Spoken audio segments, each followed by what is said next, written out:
Alhamdulillah Rabbil Alameen.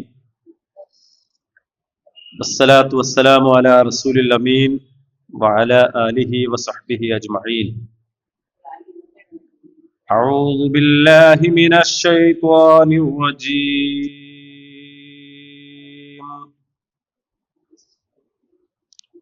Yas'alunaka 'anil khamri wal maisir. قل فيهما إثم كبير ومنافع للناس وإثمهما أكبر من نفعهما ويسألونك ماذا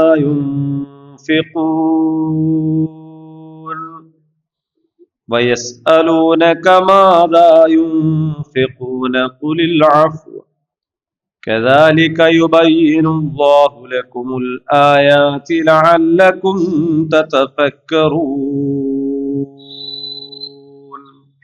صدق الله العظيم.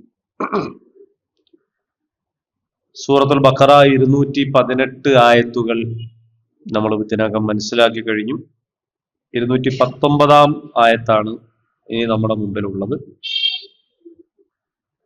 ഇൻഷാ അല്ലാഹ് നമ്മൾ സൂറത്തുൽ ബഖറയുടെ അവസാനത്തിലേക്ക് ഇങ്ങനെ പ്രവേശിച്ചുകൊണ്ടിരിക്കുകയാണ്.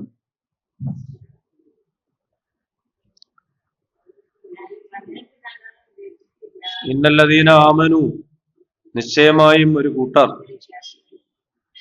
വല്ലദീന ഹാജറു, സ്വദേശം വെടിയുകയും പറഞ്ഞാൽ ഹിജറ പോവുകയും, വജാഹദു, സമരം ചെയ്യുകയും ചെയ്ത, ഫീ സബീലില്ലാഹ്, അല്ലാഹുവിന്റെ മാർഗത്തിൽ, ഉലൈക, അവർ, യർജൂന, അവർ പ്രതീക്ഷിക്കുന്നു, റഹ്മത്തല്ലാഹ്, അല്ലാഹുവിന്റെ കാരുണ്യം, വല്ലാഹു ഗഫൂറുർ റഹീം, അല്ലാഹു ഏറെ പൊറുക്കുന്നവനും ദയാലുവുമാണ്.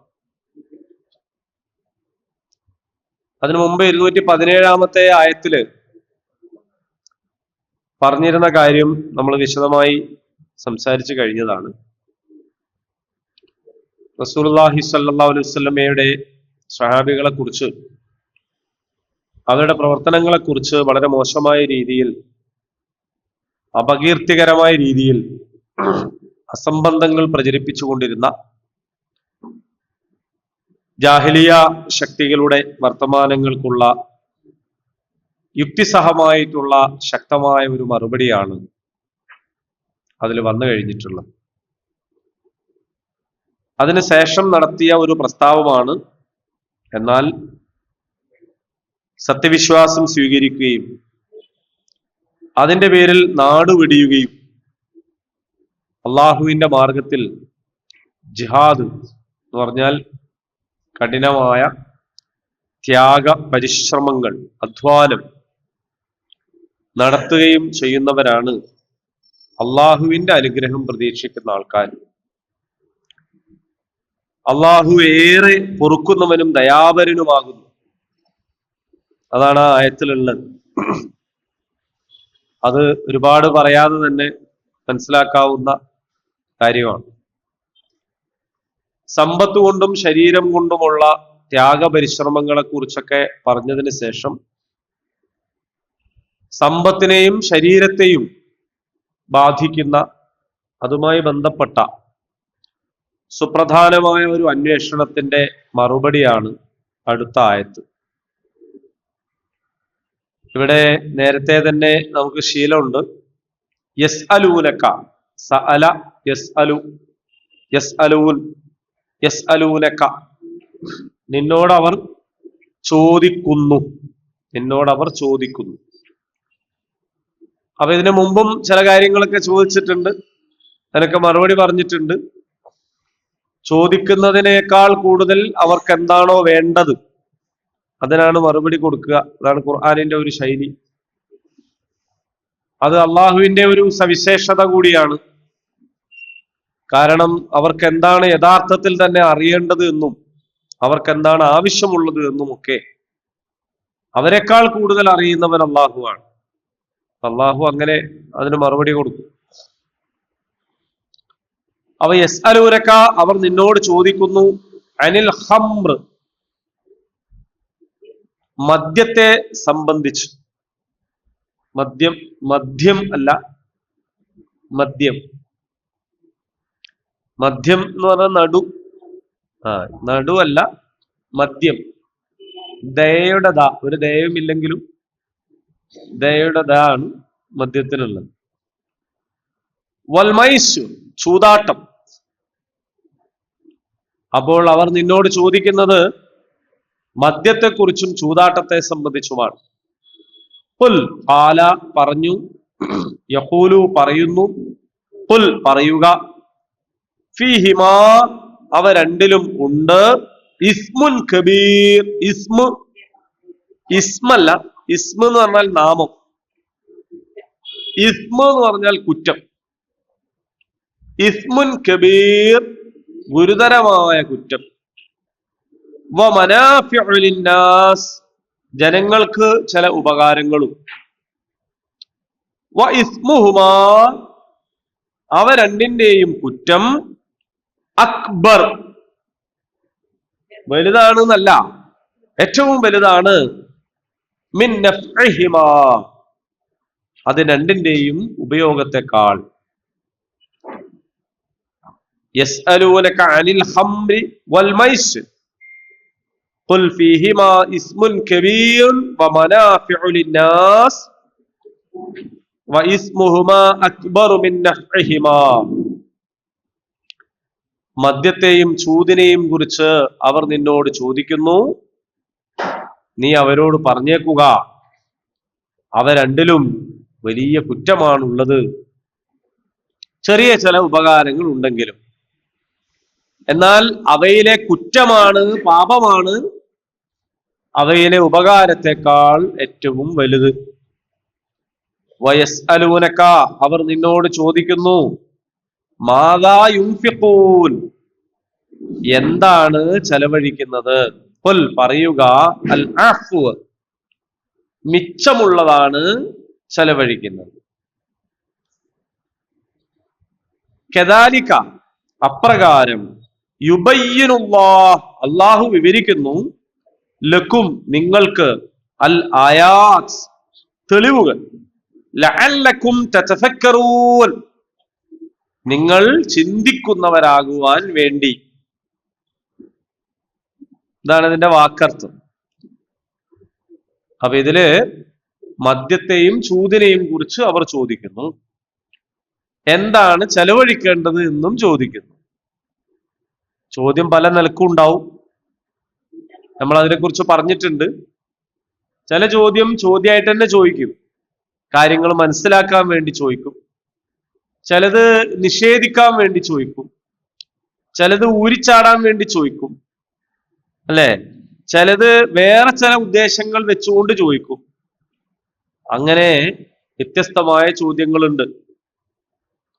ഏതായാലും ഇതിന് വളരെ കൃത്യമായ മറുപടി, നേർക്ക് നേരെ തന്നെ എന്ന് നമുക്കും എളുപ്പത്തിൽ മനസ്സിലാകുന്ന രീതിയിലുള്ള മറുപടികളാണ് ഇവിടെ പറഞ്ഞിട്ടുള്ളത്. അപ്പൊ അതിനാദ്യം വാക്കർത്ഥങ്ങൾ നമ്മൾ പറഞ്ഞു. ഇനി ഓരോ വാക്ക് എന്താന്ന് പരിശോധിക്കാം. അത് യസ്അലൂനക നമ്മൾ നേരത്തെ പഠിച്ചതാണ്, അല്ലെ? ഇനി അൽ ഖംർ എന്നതിനെ കുറിച്ചാണ് പഠിക്കുന്നത്. അൽ ഖംർ എന്താണ്? ഖംർ എന്ന് പറഞ്ഞാൽ, മദ്യം എന്ന് പറയുമ്പോ സാധാരണ നിലയിൽ അതിന് മദ്യം പലതരത്തിലുണ്ട്. നിങ്ങൾക്ക് ഏതൊക്കെ മദ്യമാണ് അറിയാം? ഒന്നും അറിയില്ല?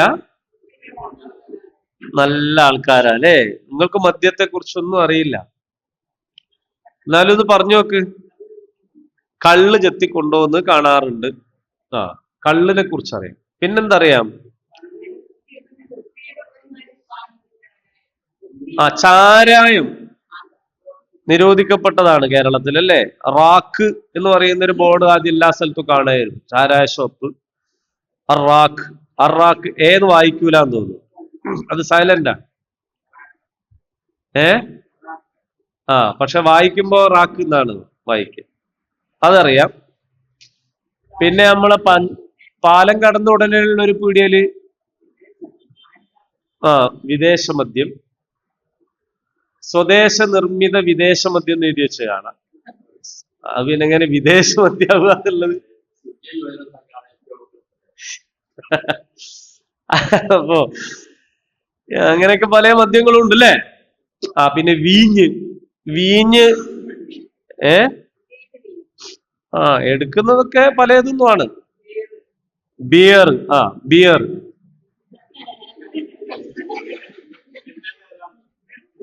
ഓരോരുത്തർക്കും ഓരോ ബ്രാൻഡൊക്കെ ഉണ്ടാവും. അങ്ങനെ വിവിധ തരം. ഇതിനെല്ലാറ്റിലും കൂടി യഥാർത്ഥത്തിൽ അറബിയിൽ പറയുന്ന പേര് നബീദ് എന്നാണ്. നബീദ് പക്ഷേ ഇവിടെ പ്രയോഗിച്ച ഹംറ് എന്ന പദത്തിന്റെ അർത്ഥം ബുദ്ധിയെ മൂടുന്നത് എന്നാണ്. എന്ന് പറഞ്ഞാൽ കുറച്ചുകൂടി വിശാല അർത്ഥത്തിലാണ് ഈ പദം പ്രയോഗിച്ചിട്ടുള്ളത്. ഇപ്പൊ എനിക്ക് ഓർമ്മ വരുന്നത്, നമ്മളൊരു ഡി അഡിക്ഷൻ ക്യാമ്പില് നമ്മുടെ ഒരു പ്രധാനപ്പെട്ട ഒരു ഉദ്യോഗസ്ഥനെ അതിന്റെ ഉദ്ഘാടകനായിട്ട് കൊണ്ടുവന്നു. വളരെ പ്രധാനപ്പെട്ട ഒരു ഉദ്യോഗസ്ഥന. അപ്പൊ അദ്ദേഹം പറഞ്ഞു, നമ്മളുമായിട്ടുള്ള സംഭാഷണത്തിനിടയിൽ പറഞ്ഞു, നിങ്ങൾ ഈ ക്യാമ്പൊക്കെ നടത്തുന്നത് വളരെ നല്ലത് തന്നെ, പക്ഷേ നിങ്ങളെ സമുദായത്തിൽ ഇപ്പോഴും മദ്യപാനികൾ വളരെ കുറവാണ്. താരതമ്യേന കൂടുതലാണ്, പക്ഷേ എന്നാലും കുറവാണ്.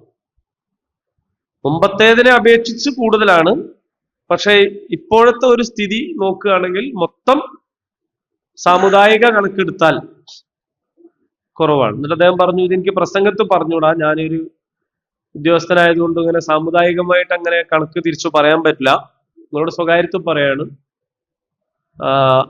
അദ്ദേഹത്തിന്റെ അധികാര പരിധിക്കകത്ത് ഏറ്റവും കൂടുതൽ മുസ്ലിങ്ങൾ താമസിക്കുന്ന പ്രദേശത്ത് ആയിട്ട് പോലും മദ്യപാനികൾ വളരെ കുറവാണ്. എന്നാൽ അദ്ദേഹം പറഞ്ഞു, എന്നാൽ മയക്കുമരുന്നിന്റെ വിഷയത്തിൽ മറ്റുള്ളവർക്ക് എത്തിപ്പെടാൻ പറ്റാത്ത അത്ര വലിയ സ്ഥാനത്താണ് നിങ്ങളിപ്പോൾ ഉള്ളത്. ഇത് അദ്ദേഹത്തിന്റെ ഒരു പ്രസ്താവനയാണ്. അദ്ദേഹത്തിൻ്റെതായ ന്യായങ്ങളും കണക്കുകളൊക്കെ വെച്ചിട്ട് പറയാണ്, വെറുതെ പറയേണ്ട ആവശ്യമൊന്നുമില്ല.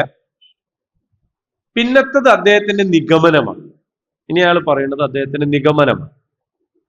അദ്ദേഹം പറയാണ്, ഖുർആനിലും ഹദീസിലൊക്കെ മദ്യം നിരോധിച്ചിട്ടുണ്ട്, പക്ഷെ മയക്കുമരുന്ന് നിരോധിച്ചിട്ടില്ല. അദ്ദേഹത്തിന്റെ നിഗമനാണ്, നമ്മളല്ല പറയണേ.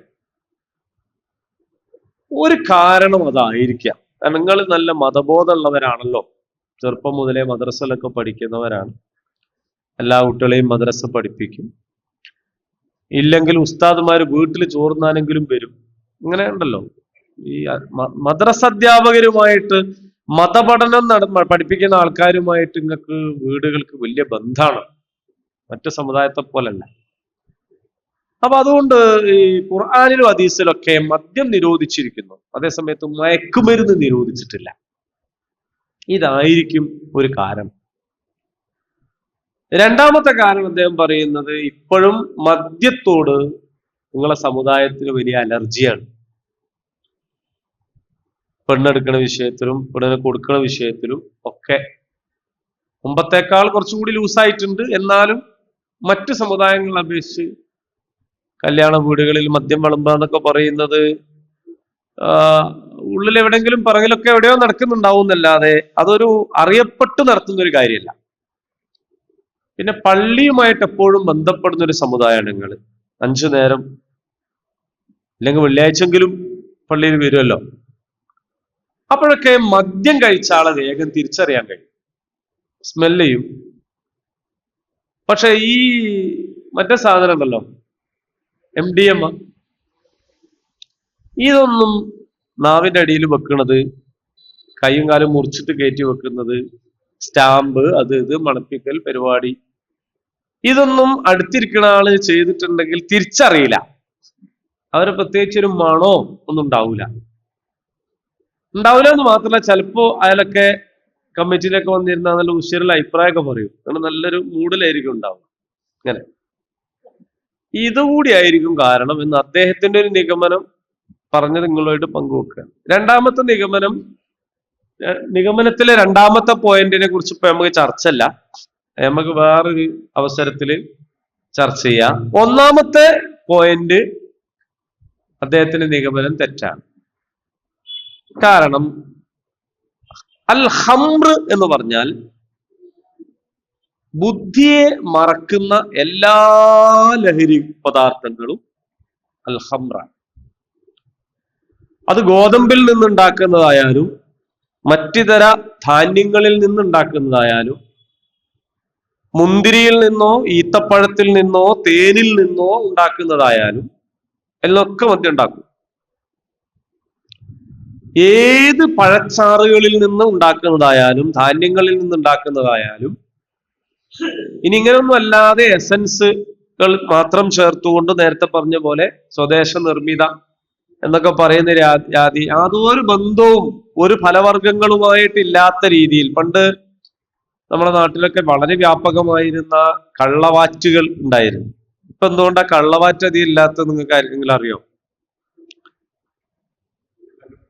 അതിനേക്കാൾ വ്യാപകമായി വിദേശ മദ്യം കിട്ടാനുണ്ട്. പിന്നെന്തിനാ ഇത്? മുമ്പ് ഇവിടുന്ന് വിദേശ മദ്യം കിട്ടണമെങ്കിൽ കോഴിക്കോട് തന്നെ പോകേണ്ടി വരും. കരിക്കാംകുളത്ത് വന്നപ്പോ കുറച്ചുകൂടി ഒരു ആശ്വാസം. അപ്പൊ നമുക്ക് പാലം കടന്നാൽ നിങ്ങൾ കണ്ടില്ലേ, നമുക്ക് ഒരു ഷോപ്പ്, അവിടെ ഒരു ടെക്സ്റ്റൈൽസ് ആണ് തുറന്നതെങ്കിൽ എത്ര അനൗൺസ്മെന്റ് ജീപ്പുകൾ അങ്ങോട്ടും ഇങ്ങോട്ടും പോകും. അവിടെ ഇതാ കച്ചവടം തുടങ്ങിയിരിക്കുന്നു, നിങ്ങൾ വരണം, ഇത്ര കഴിവ്, അത് ഇതൊക്കെ എന്തെങ്കിലും ഒരു അനൗൺസ്മെന്റുകൾ കേട്ടില്ല. അവിടെ ഇത് തുറക്കുന്നതിനെ പറ്റി ഇല്ല. എന്നാൽ അവിടെ എന്തെങ്കിലും ആൾക്ക് കുറവുണ്ടോ? അതുമില്ല. ലോറി ഇങ്ങനെ വരുന്നു, ഇറക്കുന്നു, അങ്ങനെ തീരുന്നു, വീണ്ടും അങ്ങനെ. അതിനോട് അനുബന്ധമായിട്ടുള്ള കച്ചവടങ്ങളും പൊടിപിടിക്കുന്നു. ഒരുപാട് കച്ചവടങ്ങൾ ഇപ്പൊ അവിടെ ആയിപ്പോയി. ഇതൊക്കെ ഇതിന് പറ്റുന്ന സാധനങ്ങളാണ്. അപ്പൊ ഇങ്ങനെ വ്യാപകമായപ്പോൾ പിന്നെ എന്ത് വേണ്ടി വന്നില്ല? അപ്പൊ നമുക്ക് പണ്ടൊക്കെ കക്കോടിയിൽ പെട്രോൾ വാങ്ങിക്കാൻ കിട്ടിയിരുന്നു, ബ്ലാക്കിന്. ചില സ്ഥലത്തൊക്കെ പെട്രോൾ ഉണ്ടാവും. വണ്ടി ഉപയോഗിക്കുന്നവർക്കാരും എന്ന സ്ഥലത്ത് ഉണ്ടാവും. അപ്പൊ അതിന്റെ ആവശ്യമില്ല, കാരണം പെട്രോൾ പമ്പിന്റെ ഇഷ്ടം പോലെ വന്ന് വേറെ വിൽക്കാൻ കഴിയില്ല. അതേപോലെയാണ് കള്ളവാറ്റുകൾ കുറഞ്ഞതിന്റെ കാരണം. അപ്പൊ അവിടങ്ങളിലൊക്കെ ചേരട്ടയിടായിരുന്നു, അല്ലെ, ബാറ്ററി ഉപയോഗിക്കായിരുന്നു എന്നൊക്കെ പറയുന്നത് കേട്ടിട്ടുണ്ട്. ഇങ്ങനെ ശുദ്ധമോ അശുദ്ധമോ ആയ ഏതെല്ലാം സാധനങ്ങളിൽ നിന്നുണ്ടാക്കുന്ന എങ്ങനെയെല്ലാം ലഹരി ഉപയോഗിക്കുന്ന സംഗതികളായാലും എല്ലാ ലഹരിയും എന്താണ്? ഖംറാണ്. അങ്ങനെയൊക്കെ പറയാം. പക്ഷെ വാക്ക് അൽ ഖംറ് എന്ന് പറയുന്ന വാക്കിന്റെ അർത്ഥം ബുദ്ധിയെ മറക്കുന്നത് എന്നാണ്. വിചാരിക്കും. അങ്ങനെ വിചാരിക്കാതിരിക്കാനാണ് നമ്മൾ ക്ലാസ് വെക്കണം. എന്ന് മാത്രമല്ല, ഈ ഖംറ് എന്ന പദം മുന്തിരിയിൽ നിന്നെടുക്കുന്ന കള്ളിന് മാത്രമേ പറയൂ എന്ന് വാദിക്കുന്നവരുമുണ്ട്. അതുകൊണ്ട് മുന്തിരിക്കള്ള് മാത്രമാണ് ഖുർആൻ നിരോധിച്ചത് എന്ന് പറഞ്ഞു കളഞ്ഞവരുമുണ്ട്. അത് നിങ്ങൾ പറഞ്ഞതുകൊണ്ട് ഇപ്പൊ ഞാൻ പറഞ്ഞത് അല്ലെ, ഞാൻ പറയണമെന്ന് ഉദ്ദേശിച്ചതല്ല. അതേ സമയത്ത് നമുക്കിത് മനസ്സിലാവുക എവിടെയാന്ന് ചോദിച്ചാൽ, ഈ ആയത്തിനെ വിശദീകരിച്ച റസൂലുള്ളാഹി സ്വല്ലല്ലാഹു അലൈഹി വസല്ലമും സഹാബത്തും ഇതിനെങ്ങനെ മനസ്സിലാക്കി എന്നും അവരെങ്ങനെ വിശദീകരിച്ചു എന്നതിൽ നിന്നാണ് എല്ലാ ലഹരിയും ഖംറാണ് എന്ന് നമുക്ക് മനസ്സിലാവും. മുന്തിരിയിൽ നിന്ന് ഉള്ള കള്ളിനെ മാത്രമാണ് ഇത് പറഞ്ഞതെങ്കിൽ ആ നാട്ടിൽ ഈത്തപ്പഴത്തിൽ നിന്നുള്ള കള്ളും ഗോതമ്പിൽ നിന്നുള്ള കള്ളും തേനിൽ നിന്നുള്ള കള്ളും ഒക്കെ വീണ്ടും അവരെന്ത് ചെയ്യേണ്ടിയിരുന്നു? ഉപയോഗിക്കേണ്ടിയിരുന്നു. അവരുപയോഗിച്ചിട്ടില്ല. എന്ന് മാത്രമല്ല, വളരെ വ്യക്തമായി ഹദീസുകളിൽ കാണുന്നു ലഹരി ഉണ്ടാക്കുന്നതെല്ലാം ഖംറാണ്. മനസ്സിലായോ? എല്ലാ ഖംറും നിരോധിച്ചിരിക്കുന്നു എന്ന്. അപ്പൊ ഖുർആൻ എന്ന് പറയുന്നതിനെ നമ്മൾ മനസ്സിലാക്കുക, ഖുർആൻ നമുക്ക് തന്ന ആളിലൂടെയാണ്. അങ്ങനെ ഖുർആൻ മനസ്സിലാവുള്ളൂ, അങ്ങനെയാണ് മനസ്സിലാക്കേണ്ടത്. ഖുർആൻ അങ്ങനെ പറയുന്നത് എന്താന്ന് ചോദിച്ചാൽ, അങ്ങനെ ഖുർആൻ ഒരു പാറപ്പുറത്ത് ഇറക്കിയതല്ല. അതിങ്ങനെ യത്ലു അലൈഹിം ആയാതിഹി വയുസക്കീഹിം വയുഅല്ലിമുഹുൽ കിതാബ വൽ ഹിക്മ, ഇത് പഠിപ്പിച്ചു തരാൻ പറ്റുന്ന ഒരാളിലേക്കാണ് ഈ ഖുർആൻ തന്നത് എന്നതുകൊണ്ടാണ് ഖുർആനിൽ അത്തരം സൂചനകൾ മാത്രം നൽകി നിർത്തുന്നത്. അപ്പൊ ഒരു വാക്കർത്ഥം ഉള്ള ഒരു പുസ്തകത്തിൽ ഒരു പക്ഷെ ഇത്ര തോനെ എഴുതാൻ കഴിയില്ല. പക്ഷെ അത് നമ്മൾ അതിന്റെ അർത്ഥം ശരിക്കും മനസ്സിലാക്കണം. അൽഹം. അപ്പൊ മദ്യം എന്ന് പറയുന്നത് എന്താണ്? മദ്യത്തെക്കുറിച്ച് അവർ ചോദിക്കുന്നു. അപ്പൊ അങ്ങനെ പറഞ്ഞാൽ മയക്കുമരുന്ന്, MDM, അത് ഇത് തുടങ്ങിയ എല്ലാ സാധനങ്ങളും. മദ്യത്തെക്കാൾ നമ്മുടെ കാലത്ത് നമ്മൾ അഭിമുഖീകരിക്കുന്ന പ്രതിസന്ധിയും വെല്ലുവിളിയുമാണ് മയക്കുമരുന്ന്. ഒരു എക്സൈസ് ഡിപ്പാർട്ട്മെന്റിന്റെ വണ്ടി വന്നിട്ട് 4 റെയ്ഡ് നടത്തിയാല് അനധികൃതമായി സൂക്ഷിച്ച മദ്യം പിടിച്ചെടുക്കാൻ പറ്റും. അനധികൃതമായി സൂക്ഷിച്ച മദ്യം പിടിച്ചെടുക്കാം.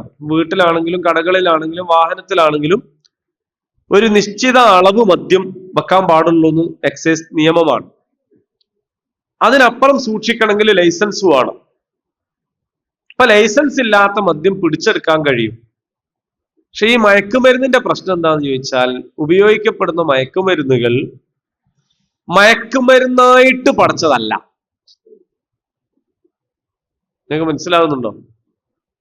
അപ്പൊ നമ്മള് കോഴിക്കോടുള്ളൊരു വലിയ സ്ഥാപനത്തിന്റെ അടുത്തൊരു പെട്ടിക്കടയില് വ്യാപകമായിട്ട് വൈറ്റ്നർ ചെലവാകും. വൈറ്റ്നർ എന്ന് പറഞ്ഞാൽ മനസ്സിലായത് മായ്ക്കാൻ വേണ്ടി ഉപയോഗിക്കുന്ന വെള്ള നിറമുള്ള ആ ലിക്വിഡില്ലേ, പെട്ടിക്കടക്കാരൻ സാധനം ഇങ്ങനെ കൊണ്ടുപോയി വെക്കുക, അന്ന് തന്നെ തീരുക, പിന്നെയും പിന്നെയും കുട്ടികൾ ചോദിച്ചു വരിക. അപ്പോ ഇയാൾക്ക് അയാൾ നല്ല കച്ചവടം കിട്ടുന്നെന്ന് വിചാരിച്ചാൽ മതി. പക്ഷെ അയാൾ നല്ലൊരു മനുഷ്യനാണ്. അയാൾ അപ്പുറത്തുള്ള പോലീസുകാരനെ വിളിച്ചിട്ട് വിവരം പറഞ്ഞു, അങ്ങനെ കുട്ടികൾ ചെയ്യുന്നുണ്ട് കേട്ടോ. പോലീസുകാരന് വേഗം കാര്യം മനസ്സിലായി. അയാള് കുട്ടികൾ പോണത് ശ്രദ്ധിച്ചു. ഈ വൈറ്റ്നറും പ്ലാസ്റ്റിക് കൂടി ഉരുക്കിയിട്ട് അത് സ്മെല്ല് ചെയ്യുന്നത് വമ്പിച്ച ഒരു മയക്കുമരുന്ന് സംഭവമാണ് എന്നുള്ളത് മനസ്സിലാക്കിയ കുട്ടികളാണ് ഇതിന് അടിപ്പെടുന്നത്. ഇങ്ങനെ നമ്മളെ നാട്ടിൽ കിട്ടുന്ന പല സാധനങ്ങളും, ഫെവിക്കോള്, പല സാധനങ്ങളും, ഇതിനെക്കുറിച്ച് ഞാനിപ്പോ നിങ്ങളോട് പറഞ്ഞിങ്ങനെ വിശദീകരിച്ചു കഴിഞ്ഞാല് പിന്നെ ഈ വീഡിയോ ആരെങ്കിലും കാണുകയും ചെയ്താല് എന്തൊക്കെ നമ്മളെ നാട്ടിൽ കിട്ടുന്ന മയക്കുമരുന്ന് എന്ന് ഓൽക്ക് മനസ്സിലാവും. അപ്പൊ അതിനെ കൊണ്ട് ലഹരി വിമുക്ത ക്ലാസ്സുകളിലൊക്കെ ലഹരി ആവശ്യമുള്ളവർ കൂടി പങ്കെടുക്കാറുണ്ട് എന്നാണ്. കാരണം എന്തൊക്കെ ഉപയോഗിക്കണ്ടെന്ന് അവിടുന്ന് കിട്ടുമല്ലോ, അപ്പൊ മനസ്സിലാക്കാലോ എന്തൊക്കെ ഉപയോഗിക്കാണ്. അപ്പൊ അതുകൊണ്ടാണ് അതിഞ്ഞും വിശദീകരിക്കണ്ട. ഒളവപ്പാറയിൽ കള്ളമാറ്റ് വ്യാപകമെന്ന് പത്രത്തിൽ വന്നതിന്റെ പിറ്റേന്നാണ് ധാരാളം കണക്കിന് ആളുകൾ ഒളവപ്പാറ ബസ്സിൽ വന്നത് എന്ന് പറയുന്ന കേൾക്കാറുണ്ട്. കാരണം പത്രത്തിൽ വന്നത് കള്ളമാറ്റ് ഒഴിവാക്കാൻ വേണ്ടിയാണെങ്കിലും കള്ളുടിയന്മാർ അതിനെ വായിക്കെന്താണ്, ഈ സാധനം അവിടെ കിട്ടും എന്നാണ്. അങ്ങനെ മഫ്ഹൂം മുഖാലഫ എന്ന അറബിയിൽ തന്നെ ഒരു സംഗതി ഉണ്ട്, പറയുന്നതിന്റെ വിപരീതം മനസ്സിലാക്കുക. അപ്പൊ അതുകൊണ്ട് അങ്ങനെ ആയി പോവാതിരിക്കാൻ വിശദീകരണം അവിടെ വെച്ച് കട്ട് ചെയ്യാണ്. എന്തായാലും ലഹരി ഉണ്ടാക്കുന്ന ഒരുപാട് വസ്തുക്കൾ. ഞാനില്ല കല്യാണത്തിന്, നിങ്ങൾ പോയിക്കോളി, എനിക്കിവിടെ കുറച്ച് പഠിക്കാനുണ്ട് എന്ന് വല്ലാതെ പറയുമ്പോ ഒന്ന് കരുതുന്നത് നല്ലതാണ് എന്ന് വിചാരിച്ചിട്ട് അങ്ങനെ പറയുന്ന കുട്ടികളൊക്കെ ഇതിന്റെ ആൾക്കാരാണെന്നും വിചാരിക്കരുത്. ഭയങ്കര ഇരുതല മൂർച്ചുള്ളൊരു സാധനമാണ്. ഒന്നെങ്കിലും ഉമ്മയും വാപ്പയും പുറത്തു പോകുമ്പോ ഒറ്റക്ക് വീട്ടിലിരിക്കുക, ഉമ്മയും വാപ്പയും വീട്ടിലാണെങ്കിൽ ഒറ്റക്ക് പുറത്തു പോവുക, മറ്റുള്ളവരുമായി അകലം പാലിക്കുക, ഒറ്റക്കായി പോവുക, ഇങ്ങനെയൊക്കെ തുടങ്ങിയ വ്യത്യസ്തമായ സ്വഭാവങ്ങൾ പ്രകടമാക്കുമ്പോൾ ഒന്ന് കരുതണം, ഒന്ന് ജാഗ്രത വേണം എന്ന് മാത്രമേ ഉള്ളൂ. അത് അതിന്റെ നേരെ അപ്പുറത്ത് അതിലൊരു തീവ്രവാദം കാണിച്ചിട്ട് നല്ല മക്കളെ സംശയിക്കാനൊന്നും പോകരുത്. പക്ഷെ കരുതുന്നത് നല്ലതാണ്. അപ്പൊ ഇങ്ങനെ കണ്ട എല്ലാ മയക്കുമരുന്നുകളെയും കുറിച്ചാണ് പറയുന്നത്, എല്ലാ ലഹരി പദാർത്ഥങ്ങളെയും സംബന്ധിച്ചാണ് പറയുന്നത്. മെഡിക്കൽ ഷോപ്പുകളിൽ പോയിട്ട് സ്ഥിരമായും നിരന്തരമായും പെയിൻ കില്ലറുകൾ വാങ്ങി വരുന്ന ചിലരുണ്ട്. ചില പ്രത്യേക പെയിൻ കില്ലറുകൾക്ക് വലിയ കച്ചവടം കിട്ടുന്നുണ്ട് എന്നൊക്കെ പറയുന്നു. ഇതിന്റെ കാര്യങ്ങൾ അതങ്ങനെയാണ്. അപ്പോ ആ പെയിൻ കില്ലറിന്റെ പേരൊക്കെ ഒന്ന് ഗൂഗിളിൽ അടിച്ചു നോക്കിയാൽ ആ ഗൂഗിൾ പറഞ്ഞുതരും അത് എത്ര സമയം മയക്കുമരുന്നായി ഉപയോഗിക്കാന്നൊക്കെ. അള്ളാഹു കാക്കട്ടെ നമ്മളെ മക്കളൊക്കെ. അപ്പൊ യസ്അലൂനക അനിൽ ഖംർ, നിന്നോട് അവർ മദ്യത്തെ കുറിച്ച് ചോദിക്കുന്നു. അപ്പൊ പിന്നെ നമുക്ക് സംശയം, എന്തൊരു പുതുമയാണ്, ഒരു നബിനോട് വന്നിട്ട് എന്തിനാ ഇപ്പൊ ഇവര് ഈ ജാതി ബടക്ക് സാധനത്തിനെ പറ്റി ചോദിക്കുന്നത് എന്ന്. അങ്ങനെ നമുക്ക് തോന്നാനുള്ള കാരണം, തോന്നുന്നുണ്ടോ? അല്ലെ എനിക്ക് തന്നെ തോന്നിയതും നിങ്ങൾക്ക് തോന്നുന്നുണ്ടോ? പത്രക്കാര് ചിലപ്പോ പറയും നാട്ടുകാർ ആരോപിച്ചു, റിപ്പോർട്ടർ മാത്രമേ ആരോപിച്ചിട്ടുണ്ടാവും. അതേപോലെ നബി സല്ലല്ലാഹു അലൈഹി വസല്ലമയോട് വന്നിട്ട് ഇങ്ങനെ ചോദിക്കാനുണ്ടായ കാരണം എന്തായിരിക്കും? ആലോചിച്ചു. പോട്ടെ, ഇന്നിപ്പോ നമ്മളെ സംബന്ധിച്ച് പൊതുവായ ഒരു ബോധം, മദ്യത്തെ കുറിച്ചുള്ള പുതിയ ഒരു പൊതുവായ ബോധം എന്താണ്? നല്ലതാണെന്നോ ചീത്തയാണെന്നോ? നിങ്ങളെ ബോധമല്ല. നിങ്ങളെ ബോധം ആർക്ക് വേണം? അല്ലേ? ഒരു പൊതുബോധം എന്താണ്? നമ്മുടെ നാട്ടിലുള്ള ഒരു പൊതുവായ ഒരു ബോധം മദ്യത്തെ കുറിച്ച് എന്താണ്? നിങ്ങൾ മദ്യപാനികളല്ലാത്തത് കൊണ്ടും, നിങ്ങൾ മദ്യം ഇതുവരെ ടേസ്റ്റ് നോക്കിയിട്ട് പോലും ഇല്ലാത്തത് കൊണ്ടും ഒക്കെ നിങ്ങളുടെ ജീവിതത്തിൽ മദ്യം എന്ന് പറയുന്ന ഒരു സംഗതി എന്തല്ല, നമ്മളൊരു ചിന്താ വിഷയമേ അല്ല. അതാണ് അത് മോശം. അങ്ങനല്ല ഞാൻ പറയുന്നത്. നമ്മുടെ നാട്ടിലെ പൊതുവായ ഒരു ബോധം എന്താണ്? ഓവറാകരുത്. ഞാൻ നേരത്തെ പറഞ്ഞത് അലമ്പാക്കരുത്.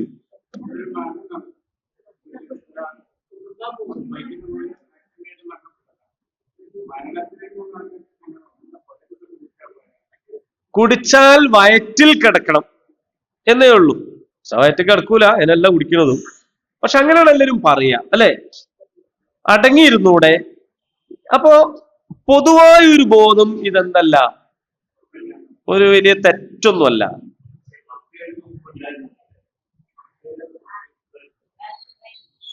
അതെ. ഒരു കാലം തന്നെ, ഈ ആയത്തറിവിന്റെ കാലം തന്നെ, അതിലേക്കാണ് ഞാൻ വരുന്നത്. പക്ഷെ നിരന്തരമായ മദ്യവിരുദ്ധ, മദ്യവർജന, മദ്യനിരോധന പ്രസ്ഥാനങ്ങളുടെയും അതുപോലെ ഇസ്ലാമിന്റെ തന്നെയും പ്രവർത്തന ഫലമായിട്ട് മദ്യം തെറ്റാണ്, മോശമാണ്, തിന്മയാണ് എന്നൊരു വിചാരത്തിലേക്ക് ജനസമൂഹത്തെ കൊണ്ടുവരാൻ വലിയൊരളവോളം കഴിഞ്ഞിട്ടുണ്ട്. അത് ശരിയാണ്. പ്രത്യേകിച്ച് ഇന്ത്യയെ സംബന്ധിച്ച് ഇന്ത്യയുടെ രാഷ്ട്രപിതാവ് മഹാത്മാഗാന്ധി ഒരു മദ്യവിരുദ്ധനായിരുന്നു എന്നത് അതിന്റെ ഒരു പോസിറ്റീവ് വശമാണ്. ഓരോ രാജ്യത്തിന്റെ പൈതൃകവും ആ രാജ്യത്തിന്റെ സംഗതിയൊക്കെ ആയിട്ട് ബന്ധപ്പെട്ട് നോക്കുമ്പോ ഇന്ത്യയിൽ അങ്ങനെ അദ്ദേഹത്തിന് അത് എവിടുന്ന് കിട്ടിയതാന്നുള്ളത് വേറെ പരിശോധിക്കേണ്ടതാണ്. മദ്യം ആരാധനയുടെ ഭാഗമായ ഒരു സംസ്കാരമാണ് നമ്മുടെ രാജ്യത്തിന്റെ. ജാഹിലിയ അറബികളെ പോലെ. അറബികളും അങ്ങനെയായിരുന്നു. നബി സല്ലല്ലാഹു അലൈഹി വസല്ലമയുടെ വരവിന് മുമ്പ് മദ്യം എന്ന് പറയുന്നത് അവരുടെ ആരാധനയുടെ ഭാഗമായിരുന്നു.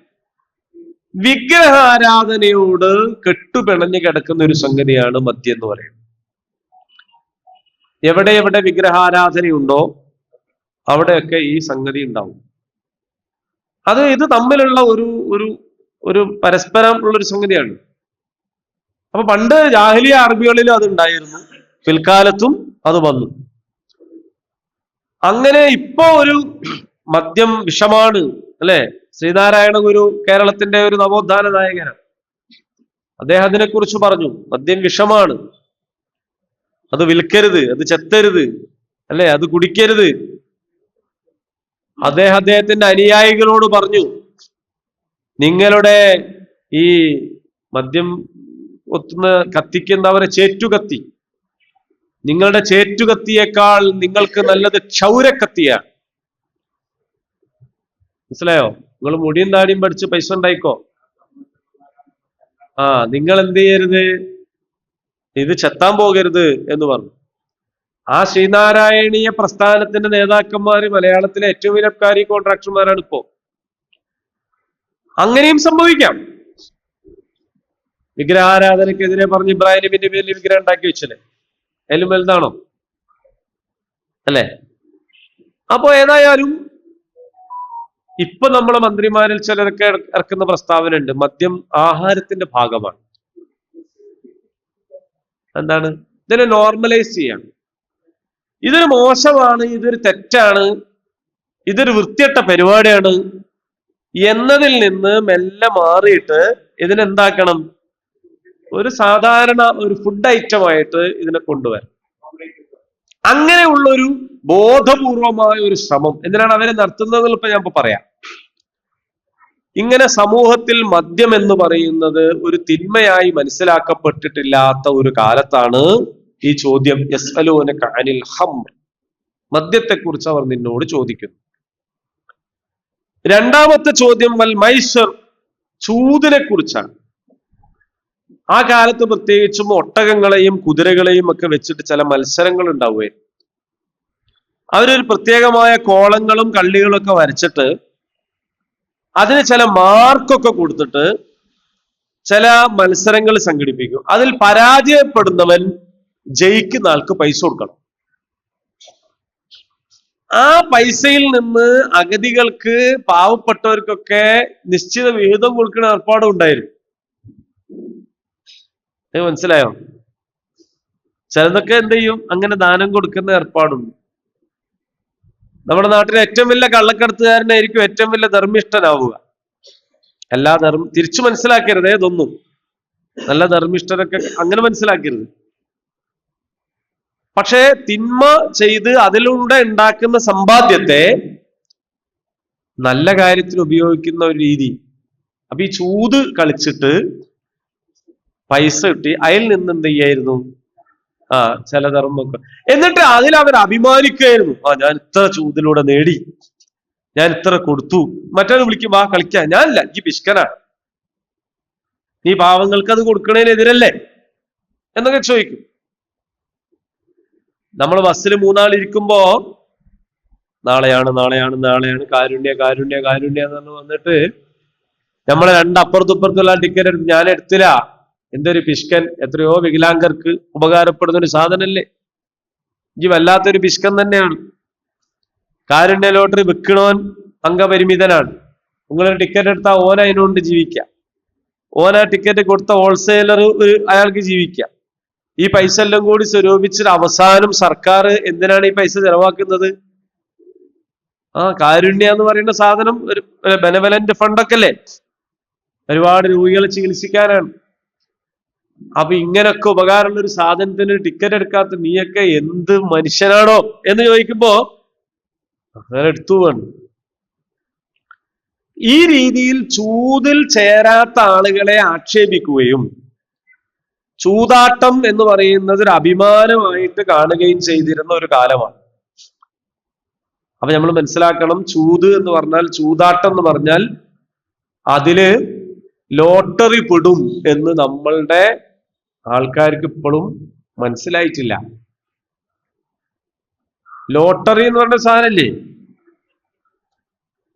1 രൂപ നോട്ടു കൊടുത്താൽ 1 ലക്ഷം കൂടെ പോരും.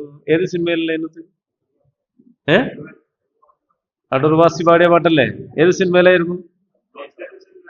നിങ്ങൾക്ക് ഇപ്പോ ലോട്ടറി അറിയില്ല, മദ്യം അറിയില്ല, ഒരു സിനിമ പാട്ട് വെച്ചിട്ട് അതറിയില്ല. ഞാൻ ഇപ്പൊ എവിടാ നിക്കണത്?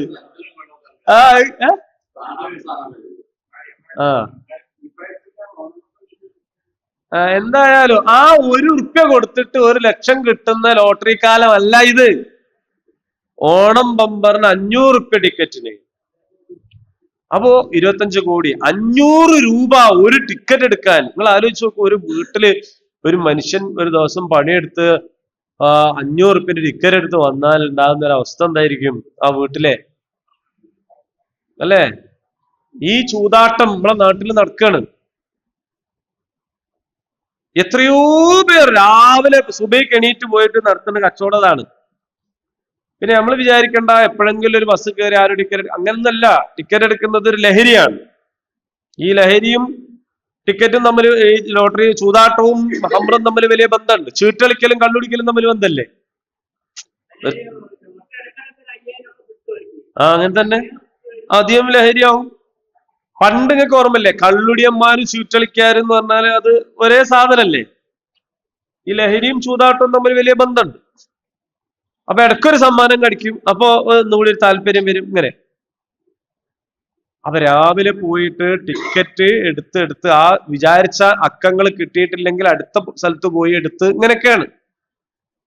അങ്ങനെയാണ് ഞാൻ നിങ്ങളോട് കഴിഞ്ഞ ഏതൊരു ക്ലാസ്സിൽ പറഞ്ഞു, ഒരു പള്ളി കമ്മിറ്റി സെക്രട്ടറിക്ക് ലോട്ടറി അടിച്ച കഥ. ഇദ്ദേഹം എന്താ ചെയ്തതെന്ന് ചോദിച്ചാൽ, ഇയാളെ കാര്യം പത്രത്തിൽ വന്നത് വേറൊരു സംഗതിക്ക് വേണ്ടിയിട്ടായിരുന്നു. അയാൾക്ക് ലോട്ടറി വിറ്റ ആളുടെ സത്യസന്ധത അയാൾ വിളിച്ചു പറഞ്ഞതാണ്, ഇന്ന സീരീസിലെ നമ്പർ എനിക്ക് എടുത്തൊക്കണമെന്ന്. ആയിക്കോട്ടെ, അതാണ് എടുത്തുവെച്ചതിന് ലോട്ടറി അടിച്ചു. എന്നിട്ട് വിറ്റ ആളെന്ത് ചെയ്തു? അയാൾ വിളിച്ചിട്ട് പറഞ്ഞു, നിങ്ങൾ എടുത്തുവെച്ച ടിക്കറ്റിനാണ് അടിച്ചത്.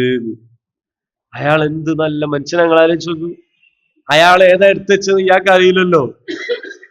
എന്നാ പിന്നെ അയാൾ പറയേണ്ടത് അയാൾ സ്വന്തം എടുത്തുകൂടായിരുന്നോ? പക്ഷെ അയാൾ എടുക്കാതെ കൊടുത്തു. ആ സത്യസന്ധത റിപ്പോർട്ട് ചെയ്ത കൂട്ടത്തിലായി പോയി ഇയാളെ പേരും വന്നത്. അപ്പോഴാണ് മഹല്ലത്തിലുള്ള എല്ലാവർക്കും മനസ്സിലായത് തിരക്കേടില്ലല്ലോ. പക്ഷെ അതൊന്നും ഒരു കുറ്റമായിട്ടോ ഒരു തെറ്റായിട്ടോ ആളുകൾ മനസ്സിലാക്കുന്നില്ല. കക്കോടി ബസാറിൽ എവിടെയെങ്കിലും നിന്നിട്ട് നമ്മുടെ മഹല്ലിലുള്ള ഒരാള് മദ്യവിൽപ്പന നടത്തുന്നത് കാണേണ്ടി വന്നാൽ നമുക്കുണ്ടാകുന്ന അറപ്പും വെറുപ്പും എന്തുകൊണ്ടാണ് നമ്മുടെ മഹല്ലത്തിലുള്ള ഒരാൾ ലോട്ടറി വെക്കുന്നത് കാണുമ്പോൾ നമുക്കില്ലാത്തത്? ഉണ്ടാകുന്നുണ്ടെങ്കിൽ എന്റെ ചോദ്യം പിൻവലിച്ചു, ഉണ്ടാകുന്നില്ലെങ്കിൽ എന്തുകൊണ്ടാണ്? ആ ജീവിതമാർഗം തന്നെയാണ് മദ്യനിരോധനത്തിന് തടസ്സം പറയുന്ന സർക്കാരുകളും പറയുന്നത്. 10,000-കണക്കിന് ആളുകളുടെ തൊഴിലാണിത് എന്ന് അവർ പറയുന്നു. അപ്പൊ യഥാർത്ഥത്തിൽ അതിലേക്കാണ് ഇനി വരുന്ന സൂചന. പറയുക, ഫീഹിമാ, അവ രണ്ടിലുമുണ്ട്, ഇസ്മുൻ കബീർ, ഗുരുതരമായ പാപം, വമനാഫിഉ ലിന്നാസ്, ചെറിയ ചില ഉപകാരങ്ങൾ. ഈ മദ്യം എന്ന് പറഞ്ഞാലും ചൂതാട്ടം എന്ന് പറഞ്ഞാലും ഒരു ഉപകാരവും ഇല്ലാത്തതല്ല. ചൂതാട്ടത്തിൽ ഉപകാരമുണ്ട്. ഇപ്പൊ ലോട്ടറിയിലുള്ള ഉപകാരം എന്താ? ഒരു പണിയെടുക്കാൻ കഴിയാത്തവനും ലോട്ടറി ടിക്കറ്റ് വിറ്റൂടെ? അയാൾക്ക് ലോട്ടറി അടിച്ചിട്ട് അയാളുടെ കുടുംബത്തിന് വീടുണ്ടാക്കുക, ഒരുപാട് സംഗതി ചെയ്തൂടെ? അംഗപരിമിതരായിട്ടുള്ള ഭിന്നശേഷിക്കാരായിട്ടുള്ള ആളുകൾ എത്ര ആള് ജീവിക്കുന്നുണ്ട്. അതൊക്കെ മൻഫഅത്താണ്, ഇതിന്റെ ഉപകാരമാണ്. പക്ഷെ അള്ളാഹു പറയാണ്, അക്ബറു മിൻ നഫ്ഇഹിമാ, ആ ഉപകാരത്തെക്കാൾ എത്രയോ ഗുരുതരമാണ് അതിന്റെ പാപം. മദ്യം അങ്ങനെ തന്നെയാണ്. മദ്യത്തിനെ കൊണ്ട് ഉപകാരമുണ്ട്. എന്താണ് ഉപകാരം? മദ്യത്തിന്റെ ഉപകാരം എന്താണ്? ഒരു ഉപകാരം ഇല്ലാതെ നമ്മൾ പറയാം അല്ലെ മദ്യത്തിന്. അതൊന്നുമല്ല. അതൊക്കെ മൈക്രോസ്കോപ്പിക് മൈനോറിറ്റി ആയിട്ടുള്ള ഒരു മൻഫഅത്തിനെ കുറിച്ചാണ് നിങ്ങൾ പറയുന്നത്. അല്ല, നമ്മൾ ഇന്ന് അനുഭവിക്കുന്ന സർക്കാരിന്റെ എല്ലാ ആനുകൂല്യങ്ങളും മുഖ്യമായ വരുമാനം മദ്യമാണ്. എന്തുകൊണ്ടാണ് എല്ലാ ബസ് സ്റ്റോപ്പിലും ഇതിങ്ങനെ അനുവദിക്കുന്നത്? ഗവൺമെന്റ് നിലനിൽക്കുന്നത് മദ്യത്തിന്റെ മേലാണ്. വേറെ ഒരു സംഗതിയെ കുറിച്ച് ഗവൺമെന്റ് റവന്യൂ വർദ്ധിപ്പിക്കാൻ ആലോചിക്കുന്നേയില്ല. റവന്യൂ വർദ്ധിപ്പിക്കാൻ ആലോചിക്കണമെങ്കിൽ തന്നെ ഇതിൻ്റെ അകത്തുനിന്ന് കിട്ടുമ്പോ പിന്നെ വേറെ ആലോചിക്കേണ്ട പ്രശ്നമില്ല. കാരണം ഇത് ഇരട്ടിയിലധികം വർദ്ധിപ്പിച്ചുകൊണ്ടിരിക്കുകയാണ്. പൈസ എത്ര വേണമെങ്കിലും കൂട്ടാം. വിളമ്പിക്കൊണ്ടിരിക്കുന്ന ബാറുകളെ കുറിച്ച് പറയുന്നത്, അവിടെ വിളമ്പിക്കൊണ്ടിരിക്കുന്ന വസ്തു ഒന്നാമത്തെ റൗണ്ട് വോട്ടെണ്ണുന്ന വരെയാണ്. ഒന്നാം റൗണ്ട്, രണ്ടാം റൗണ്ട് എന്ന് പറഞ്ഞിട്ട് എണ്ണുമ്പോ മൂന്നാം റൗണ്ടിലൊക്കെ എത്തുമ്പോ ആദ്യം കൊടുത്ത സാധനം നല്ല പോലും കൊടുക്കുക. കാരണം ഇവരെന്തോ ബോധം വേണ്ടേ എന്താ കുടിക്കണേന്ന്. അപ്പൊ ഇങ്ങനെ ഇതെല്ലാവരും അറിഞ്ഞുകൊണ്ടുള്ള ഒരു പരിപാടിയാണ്. ഇതിന്റെ ഏറ്റവും വലിയ ഉപകാരം റവന്യൂ ആണ്, ഇതിന്റെ വരുമാനമാണ്. മുത്തുമുക്മിനീങ്ങളെ, നിങ്ങൾ ഹജ്ജിന് പോണതും ഇത്തിക്കാഫിരിക്കാൻ പോണതും ഒക്കെ മദ്യവരുമാനത്തിലൂടെ ടാറ് ചെയ്ത റൂട്ടിലൂടെ വണ്ടി ഓടിച്ചിട്ടാണ്. മനസ്സിലാകുന്നുണ്ടോ? നമ്മക്കൊന്നും പ്രശ്നമില്ല. നമ്മളെന്ത് സുഖം, നമ്മൾ വളരെ സുഖത്തിലല്ലേ ജീവിക്കുന്നത്. നമ്മളെ ജനാധിപത്യ മതേതര സുന്ദര രാജ്യത്ത് ഇങ്ങനെ വളരെ ഹരത്തിൽ ജീവിച്ചു പോകാൻ നമുക്ക് എന്താ പ്രശ്നം?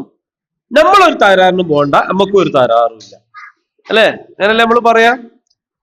നമ്മൾക്ക് പള്ളി ഉണ്ടാക്കാം, മദ്രസ ഉണ്ടാക്കാം, ചിലപ്പോ ഒരു ഊക്കിന് നമ്മൾ പറയുകയും ചെയ്ത് സൗദി അറേബ്യയിലൊക്കെയാണ് നമുക്ക് മുദ്രാവാക്യം വിളിക്കാനും കൂടി കഴിയില്ല. അവിടെ അതും ചെയ്യുക. എന്തൊരു സുന്ദരമായ നാടാണ്. ഈ നാട്ടിലെ പ്രധാന വരുമാനം എന്താണ്? മദ്യം. അള്ളാഹ് ഹറാമാക്കി എന്ന് മാത്രമല്ല, ശപിച്ച പലിശ. ഈ രണ്ടിന്റെ മുകളിലാണ് നമ്മൾ ജീവിക്കുന്നത്. കുറച്ചുകൂടി ഉത്തരേന്ത്യയിലേക്ക് പോയാൽ അവിടെ ഉള്ള ചുവന്ന തെരുവുകളിലെ ടാക്സ് കൂടിയുണ്ട്. വേശ്യാവൃത്തിക്ക് സ്ഥാപനം നടത്തുന്ന ടാക്സ് ഗവൺമെന്റിന് ഇട്ടു. അതും കൂടി എങ്ങനെയുണ്ട്? ഇതാണ് ഇതിന്റെ മൻഫഅത്ത്.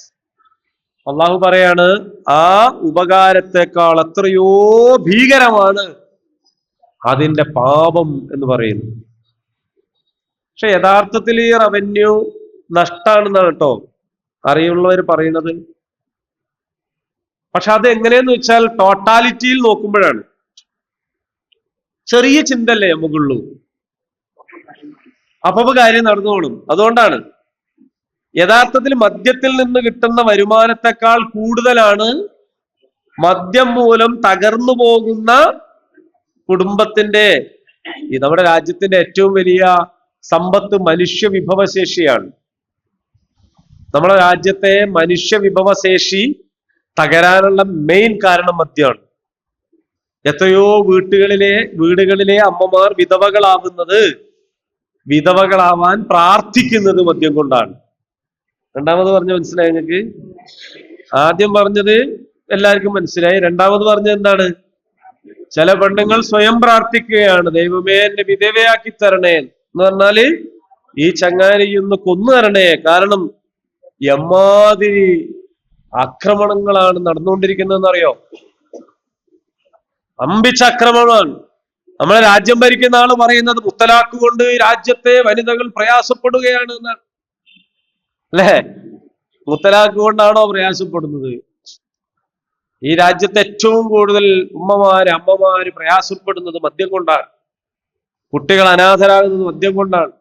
വാഹനാപകടങ്ങൾ ഉണ്ടാകുന്നത് മദ്യം കൊണ്ടാണ്. നമ്മുടെ രാജ്യത്ത് എല്ലാ തോന്നിയാസവും നടത്തുന്നത് മദ്യക്കുപ്പി വെച്ചിട്ടാണ്. ആ നഷ്ടങ്ങൾ മൊത്തം പരിശോധിച്ചു നോക്കുമ്പോ, അതിന്റെ റവന്യൂ വെച്ച് നോക്കുമ്പോ വരുമാനത്തെക്കാൾ കൂടുതൽ ചെലവാണെന്ന് വിവരമുള്ളവർ പറയുന്നു. പക്ഷെ നമ്മളെ സംബന്ധിച്ച് അതൊരു ലോങ് ടൈമാണ്. അതിലേക്ക് നമ്മൾ ചിന്തിക്കൂല. ഇപ്പോഴത്തെ നടന്നു പോകാനാണ് നമ്മൾ നോക്കുള്ളൂ. അപ്പോ അതിന്റെ മൻഫഅത്ത് നമ്മൾ എടുക്കുന്നു. അള്ളാഹു പറയാണ്, ഈ മദ്യത്തിലും ചൂതാട്ടത്തിലും ഒക്കെ ഉള്ള ഉപകാരത്തെക്കാൾ എത്രയോ അധികമാണ് അവ രണ്ടിന്റെയും കുറ്റം. നമ്മളെ മഹലിൽ നമ്മളെ നാട്ടിൽ നമ്മളെ സമുദായത്തിൽ നമ്മളെ കുടുംബത്തിൽ നിന്നൊക്കെ ലോട്ടറി എടുക്കുന്ന ആൾക്കാരുണ്ടെങ്കിൽ നമ്മൾ പറഞ്ഞു കൊടുക്കണവരോട്, മക്കളെ ഇത് നല്ലതല്ല, ഇത് ചൂതാട്ടമാണ്, റബ്ബ് നിരോധിച്ചതാണ്, ബർക്കത്ത് ഉണ്ടാവൂല എന്ന് പറഞ്ഞു കൊടുക്കണം. ഓരെന്ത് വിചാരിക്കുമെന്നൊന്നും വിചാരിക്കണ്ട, ഓരെന്തോ വിചാരിച്ചോട്ടെ, നിങ്ങൾ പറഞ്ഞു കൊടുത്താൽ മതി. ഇനി വിൽപ്പനയ്ക്ക് ഇറങ്ങിയിട്ടുള്ള ആണുങ്ങളും പെണ്ണുങ്ങളും ഉണ്ടെങ്കിൽ അവരെ കണ്ടിട്ട് നിർത്താൻ പറഞ്ഞിട്ട് കാര്യമില്ല, അവർ നിർത്തൂല. കാരണം ഓൽക്ക് വേറെ വരുമാനമില്ല. എന്തെങ്കിലും ഒരു പണിയോ കാര്യമോ ഓൽക്ക് കാണിച്ചു കൊടുക്കണം. എന്നിട്ട് പോലും അതുമായിട്ട് പോവാണെങ്കിൽ നമുക്ക് അതിന്റെ മുകളിൽ ആയിക്രാഹഫിദ്ദീൻ, നിങ്ങൾ ആരും മേലും നിർബന്ധം കാണിക്കണ്ട. പക്ഷെ നമുക്കൊരു ഇടങ്ങേറെങ്കിലും തോന്നണം. ഒരു തിന്മ കണ്ടാൽ കൈകൊണ്ട് തടയുക, ഇല്ലെങ്കിൽ നാവ് കൊണ്ട്, അതിനും കൈവല്ല മനസ്സുകൊണ്ടെന്നെങ്കിലും തോന്നണ്ടേ. നമ്മൾ വളരെ കൂളായിട്ട് ലോട്ടറി പീടികയിൽ നിൽക്കുന്ന തട്ടൊട്ട മഫ്തയിട്ട പെൺകുട്ടികളെ കണ്ടിട്ട് നമുക്കൊരു വികാരവും തോന്നുന്നില്ലെങ്കിൽ നിങ്ങൾ ആലോചിച്ച് നോക്കൂ, അവർക്ക് അതിനെക്കുറിച്ച് അറിയാത്തതുകൊണ്ടാണ്. ആ കഷ്ടപ്പെടാൻ വേണ്ടി. അപ്പൊ അതേ വികാരല്ലേ നമുക്ക് മദ്യം വെക്കണുണ്ടാകാൻ തോന്നുള്ളൂ എന്നുള്ളതാണ്. ബീവറേജില് ഒരു മുസ്ലിം പെൺകുട്ടി സെയിൽസ് ഗേൾ ആയിട്ട് നിൽക്കണുണ്ടെങ്കിൽ ഉണ്ടാവും അല്ലേ? അതേ തോന്നലല്ലേ ഇതിനും വേണ്ടത്. ഒന്ന് ശാരീരികമാണ്, ഒന്ന് മാനസികമാണ്, ഒന്ന് സാമ്പത്തികമാണ്.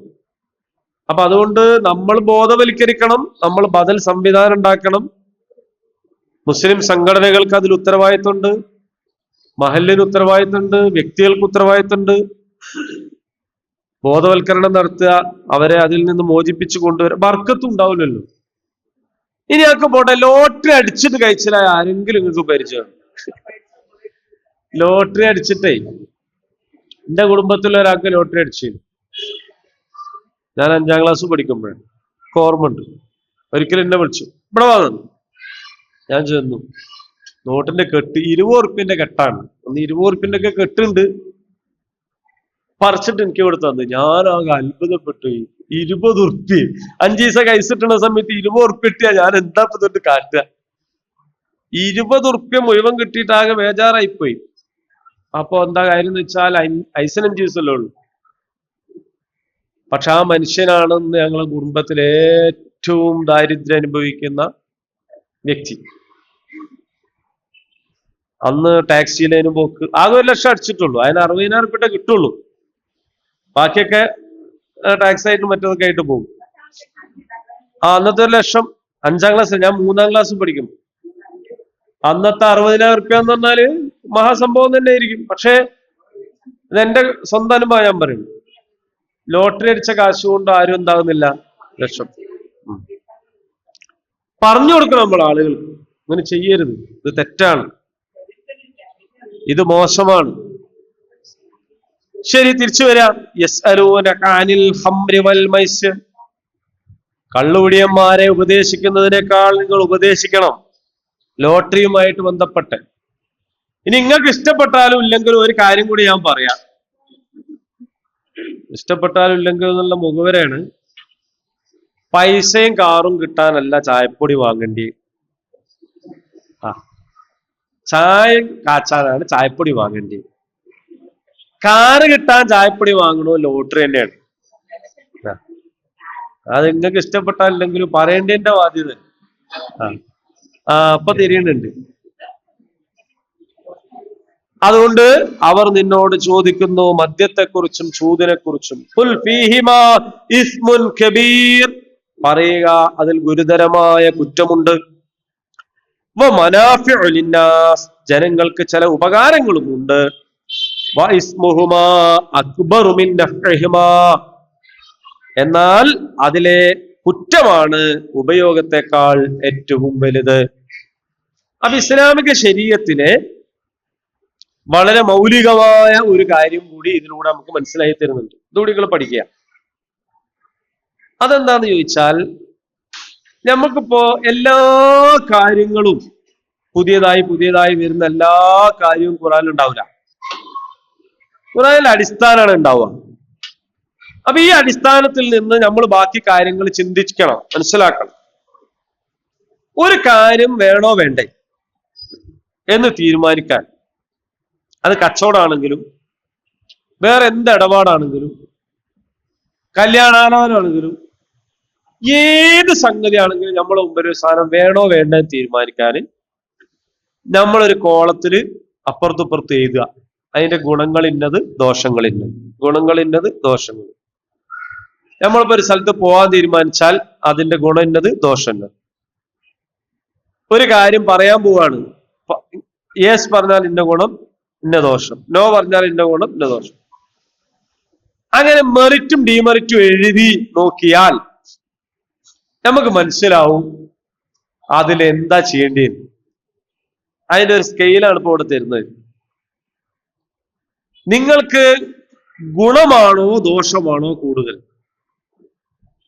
വളരെ ക്ലിയർ ആണ്. ചെറിയ ചില ഗുണങ്ങളില്ലാത്ത ഒരു സംഗതി ഉണ്ടാവില്ല. പക്ഷേ ദോഷമാണ് അധികമെങ്കിൽ അത് ഒഴിവാക്കണം. ഭക്ഷണമാണെങ്കിലും അങ്ങനെ തന്നെ. ഗുണം എന്താണ്? പള്ളറിയും, അന്നേരം വിശപ്പ് മാറും, നമ്മുടെ രുചിമുകുളങ്ങളെ ത്രസിപ്പിക്കും, നല്ല ഹരണ്ടാവും. പക്ഷേ ദോഷമാണ് കൂടുതലെങ്കിൽ അത് ഒഴിവാക്കുക.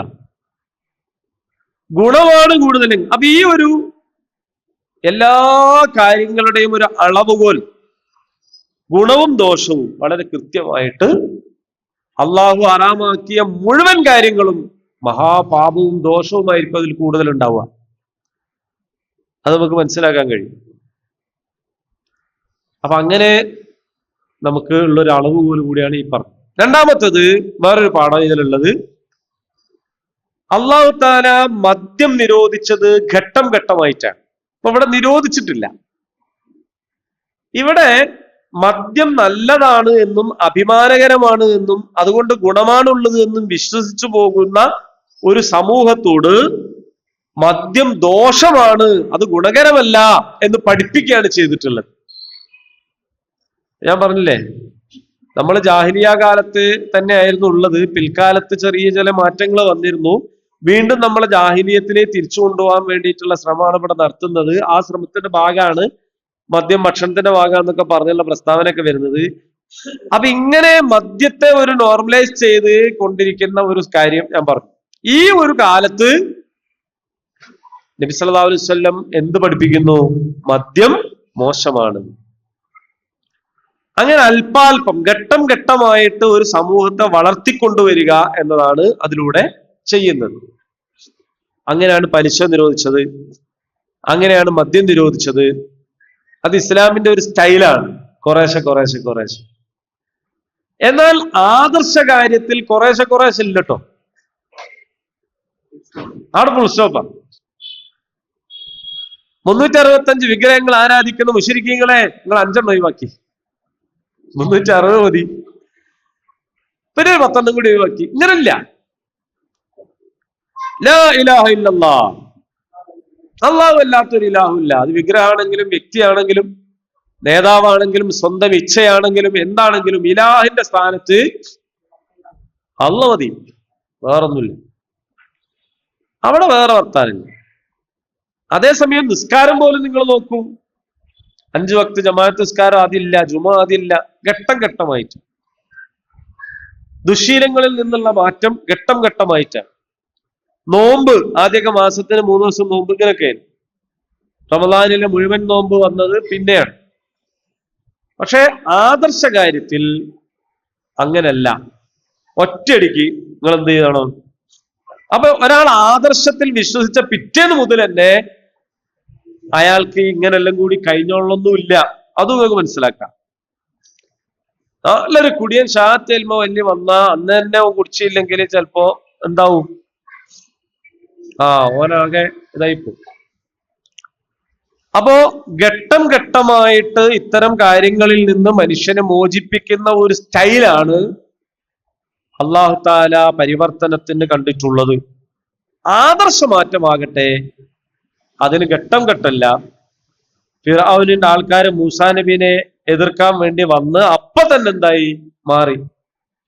മാറിയപ്പോ അവരോട് ഫിർഔൻ ചോദിച്ചു, എന്നോട് ചോദിക്കാണ്ടാണ് നിങ്ങൾ മാറിയത്, ഈ വിധിക്കണേ വിധിച്ചോ എന്ന് പറഞ്ഞിട്ട് അവർക്ക് മാറാൻ കഴിയും. അപ്പൊ ചുട്ടയിലെ ശീലം ചുടല വരെ എന്ന് പറയുന്നത് തെറ്റ്. ആ പഴഞ്ചൊല്ലിൽ 10 ഉണ്ട്. പഴഞ്ചൊല്ലിൽ 10 ആദ്യം തന്നെ പറഞ്ഞു വെച്ചു. ഇന്നരെല്ലാ തെറ്റും നമ്മളെ കൊണ്ട് പറയിപ്പിക്കുക. ചെറുപ്പകാലങ്ങളിലുള്ള ശീലം മറക്കുമോ മനുഷ്യനുള്ള കാലം? മറക്കും. മറന്നിട്ടില്ലേ? മറന്നിട്ടുണ്ട്, മറക്കും. ഇന്നലെ വരെ സംഖ്യയായവൻ ഇന്ന് മാറും. മാറിയ പിന്നെ അവനോട് ഇന്ന സംഖ്യയല്ലേ അവനെ ചോദിക്കരുത്. അബൂ സുഫിയാൻ മാറിയപ്പോ റസൂലുള്ളാഹി സ്വല്ലല്ലാഹു അലൈഹി വസല്ലം എന്ത് പറഞ്ഞു? ഇന്നലെ ഈയല്ലേ ബദറിൽ വന്ന് നമ്മൾ ഇറങ്ങാറാക്കി, ഈയല്ലേ ഉഹുദിന്റെ നേതാവായത്. ഇപ്പൊ മക്കാ വിജയം ഉണ്ടായപ്പോ എല്ലാരും ഇതിലേക്ക് കൂടുന്നത് കണ്ടപ്പോ ആവേശം പെട്ടും കൂടി വരിക, നിക്കട അവിടെ എന്നല്ല. മാരുടെ കൈ ഇങ്ങോട്ട് പിടിച്ചു പൊന്തിച്ചിരുന്നത് അബൂ സുഫിയാന്റെ വീട്ടിൽ വരുന്നവർക്ക് അഭയമുണ്ട്. അബൂ സുഫിയാൻ തന്നെ ബേജാറായിപ്പോയി, അത്ര മൂപ്പരും വിചാരിച്ചില്ല. അത് ഇസ്ലാമിലേക്ക് വരുന്നതിനെ കുറിച്ച് മാത്രമല്ല. നിങ്ങളെ സൂറത്ത് റൂം എടുത്ത് പരിശോധിച്ചു നോക്കൂ. അള്ളാഹുവിന്റെ ദീനുമായിട്ട് ബന്ധമില്ലാത്ത റോമയും പേർഷ്യയും തമ്മിലുള്ള യുദ്ധത്തിൽ അള്ളാഹിന്റെ ഖുർആൻ പക്ഷം ചേരുകയാണ്. റോമക്കാരും ഖുർആന്റെ ഒപ്പരല്ല, പേർഷ്യക്കാരും ഖുർആന്റെ ഒപ്പരല്ല. പക്ഷേ ഖുർആൻ അതിലൊരു ഭാഗത്തെ അനുകൂലിക്കുന്നു, പിന്തുണയ്ക്കുന്നു. അതെന്താന്ന് ചോദിച്ചാൽ അങ്ങനെയാണ്, അതാണ് ഇസ്ലാം പഠിപ്പിച്ചത്. അപ്പൊ അതുകൊണ്ട് ഇന്നലെ വരെ ഉള്ളതല്ല. ഇന്നൊരാൾ അല്ലെങ്കിൽ പിന്നെ ഈ ദാവത്തിന് വല്ല കഥയുണ്ടോ? ആരും മാറൂല, എല്ലാവരും നിൽക്കണോടത്ത് നിൽക്കുകയാണ്. പിന്നെ ഈ പണിയെടുക്കണം. കൊടൂരനായ ഫിർഔനിന്റെ ഫിർഔന്റെ അടുത്തേക്ക് ചെല്ല്, ഓ നല്ലവനൊന്നല്ല, ഓ പരിധി വിട്ടിരിക്കുന്നു, ഓന്റെ അടുത്തേക്ക് ചെല്ല്. പോയിട്ട് മാറിയാലും പിന്നെയും പറയാ, ഈ മാറി ശരിയായില്ല, പിന്നെ പോണം, വിളിക്കണം. ഉമർ താൻ ഇസ്ലാം സ്വീകരിച്ചപ്പോഴാ? ഉമർ താൻ ഖുർആൻ ക്ലാസ്സിൽ വന്നിട്ട് സ്വീകരിച്ച അല്ല, കൊല്ലാൻ വന്നാണ്. ആ കൊല്ലാൻ വന്ന വാളെന്റെ കൈ താഴെ തെച്ചില്ല, അതിന്റെ ഒപ്പം മാറാം. ജാത്യാലുള്ളത് തൂത്താ പോകൂല എന്നത് ഇവിടുത്തെ സവർണർ പടച്ചുണ്ടാക്കിയ ഒരു വേണ്ടാത്ത ചൊല്ലാണ്. അവർക്ക് എല്ലാ കാലത്തും ജാതിയിൽ താഴ്ത്തപ്പെട്ടവർ അവിടെ തന്നെ നിൽക്കണം, അതിനും വേണ്ടിയിട്ട് ഉണ്ടാക്കിയ ഒരു ചൊല്ലാണ് ജാത്യാലുള്ളത് തൂത്താ പോകൂല. ഇസ്ലാം അങ്ങനല്ല. ജാത്യാൽ അങ്ങനെ ഒരു സാധനം ഇല്ല. പിന്നെ തൂത്താ പോവാന്നതിനെ കുറിച്ച് പറഞ്ഞിട്ട് കാര്യമുണ്ട്. അപ്പൊ അതുകൊണ്ട് മാറണം, മാറിയേ തീരൂ എന്നതാണ്. രണ്ടാമത്തെ ചോദ്യം, എന്താണ് ചെലവഴിക്കേണ്ടത്? പുൽ പറയുക മിച്ചമുള്ളത്. ഇവിടെ പഠിപ്പിക്കുന്നത് എന്താണെന്ന് അറിയാമോ? ഒരു സന്തുലിതത്തെ കുറിച്ചാണ്. പൗരോഹിത്യം പഠിപ്പിക്കുന്നത് നമ്മളെ കയ്യിലുള്ളത് മുഴുവൻ കൊടുക്കണം, നമുക്കൊന്നും വേണ്ട, ദുനിയാവും വേണ്ട, ഒക്കെ വളരെ മ്ലേച്ഛമാണ്. ഭൗതികന്മാര് പഠിപ്പിക്കണ എല്ലാം നമുക്ക് തന്നെ ഉള്ളതാണ്. ഇസ്ലാം പഠിപ്പിക്കുന്നത് അങ്ങനെയല്ല. നമ്മൾക്ക് അള്ളാഹു തന്ന നിയമത്ത് നമ്മൾ ചെലവഴിക്കുക, നമുക്ക് വേണ്ടിയിട്ട് ചെലവഴിക്കുക. മിച്ചമുള്ളത് നമ്മൾക്ക് തന്നെ എടുത്ത് ചെലവാക്കരുത്. അതെന്ത് ചെയ്യുക? അള്ളാഹിന്റെ മാർഗത്തിൽ ചെലവഴിക്കുക. അപ്പൊ ഈ സന്തുലിതമായ ഒരു ദീനിനെ പഠിപ്പിക്കുകയാണ്. മിച്ചമുള്ളത് ചെലവഴിക്കുക.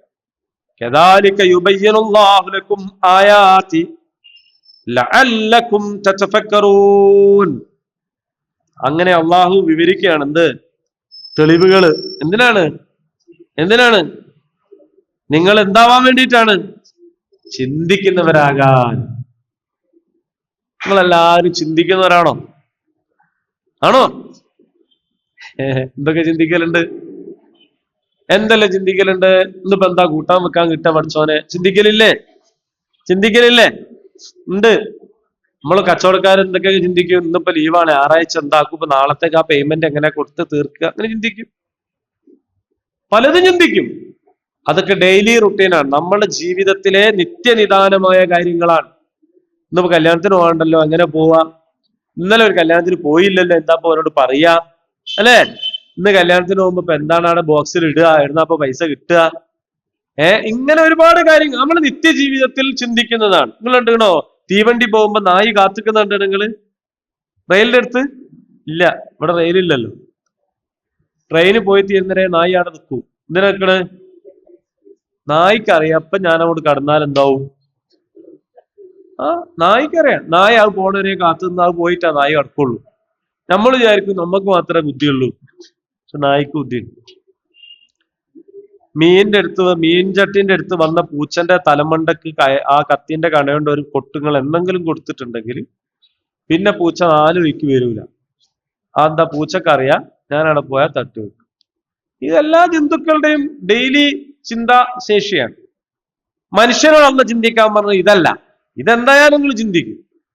മനുഷ്യനോട് ചിന്തിക്കാൻ പറഞ്ഞ കാര്യം ഈ ലോകത്തെ സംബന്ധിച്ച്, ഇതിന്റെ സൃഷ്ടിപ്പിനെ സംബന്ധിച്ച്, രാവും പകലും മാറി മാറി വരുന്നതിനെ സംബന്ധിച്ച്, ഇതിന്റെ പിന്നിലുള്ള സൃഷ്ടാവിനെ സംബന്ധിച്ച്, അവനും ഞാനുമായിട്ട് എന്തെങ്കിലും ബന്ധമുണ്ടോ എന്നുള്ളതിനെ കുറിച്ച്, എന്നെപ്പോലെ തന്നെ ഈ ചുറ്റുപാടുകളിൽ കാണുന്ന ജീവജാലങ്ങളോടും മനുഷ്യരോടും എനിക്ക് വല്ല ബാധ്യതയുമുണ്ടോ എന്നതിനെ സംബന്ധിച്ച്, ഇങ്ങനെയൊക്കെയുള്ള കാര്യങ്ങൾ ചിന്തിക്കുമ്പോഴാണ് റബ്ബനാ മാ ഖലഖ്ത ഹാദാ ബാതില സുബ്ഹാനക ഫഖനാ അദാബന്നാർ, പടച്ചവനെ നീ ഇതൊന്നും വെറുതെ സൃഷ്ടിച്ചതല്ല, വെറുതെ സൃഷ്ടിക്കുന്നവരിൽ നിന്ന് നീ പരിശുദ്ധനാണ് എന്ന് നമുക്ക് പറയാൻ കഴിയാം. നമ്മൾ അങ്ങനെ ചിന്തിക്കാത്തത് കൊണ്ട് നമുക്ക് അങ്ങനെ പ്രത്യേകിച്ചൊന്നും പറയാൻ തോന്നില്ല എന്ന് മാത്രമേ ഉള്ളൂ. ടെൻഷൻ ആവുന്ന രീതിയിലുള്ള ഫിക്കർ അല്ല വേണ്ടത്, അള്ളാഹിനെ കുറിച്ചുള്ള ഫിക്കറാണ് വേണ്ടത്.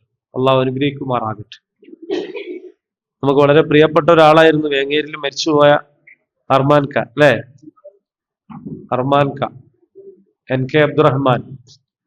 ആരോ പറഞ്ഞു അദ്ദേഹം കുളിപ്പിച്ച മയ്യത്തുകൾ അദ്ദേഹത്തിന് അനുകൂലമായി സാക്ഷ്യം വഹിച്ചാൽ അദ്ദേഹത്തിന്റെ ജീവിതത്തിൽ ഇനി വേറൊന്നും വേണ്ട, എവിടെ പോയി നോക്കിയാലും അദ്ദേഹം ഉണ്ടാവുമായിരുന്നു, എവിടെ ചെന്നാലും അദ്ദേഹം ഉണ്ടാവും. പിന്നെ കല്യാണത്തിനൊക്കെ പോയാൽ എനിക്ക് ഓർമ്മയുണ്ട്, മൂപ്പര് മുമ്പിലല്ല ഉണ്ടാവുക, കലവറിലാണ് ഉണ്ടാവുക. അത്രയും അധ്വാനം ആയിരുന്നു.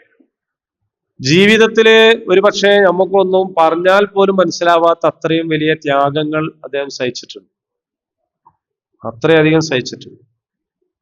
പക്ഷെ അദ്ദേഹം എന്നിട്ടും വളരെ സുന്ദരമായി ജീവിച്ച് കാണിച്ചു. എല്ലാം അതിൽ പെട്ടതാ. അള്ളാഹു മഗ്ഫിറത്തും മർഹമത്തും നൽകി അനുഗ്രഹിക്കുമാറാകട്ടെ. അള്ളാഹു അദ്ദേഹത്തിന്റെ അമലുകൾക്ക് ധാരാളം അനേകം ഇരട്ടി പ്രതിഫലം നൽകി അനുഗ്രഹിക്കുമാറാണ്. اللهم ربنا تقبل منا إنك أنت السميع العليم وتب علينا إنك أنت التواب الرحيم. ربنا آتنا في الدنيا حسنة وفي الآخرة حسنة وقنا عذاب النار. آمين. الحمد لله رب العالمين.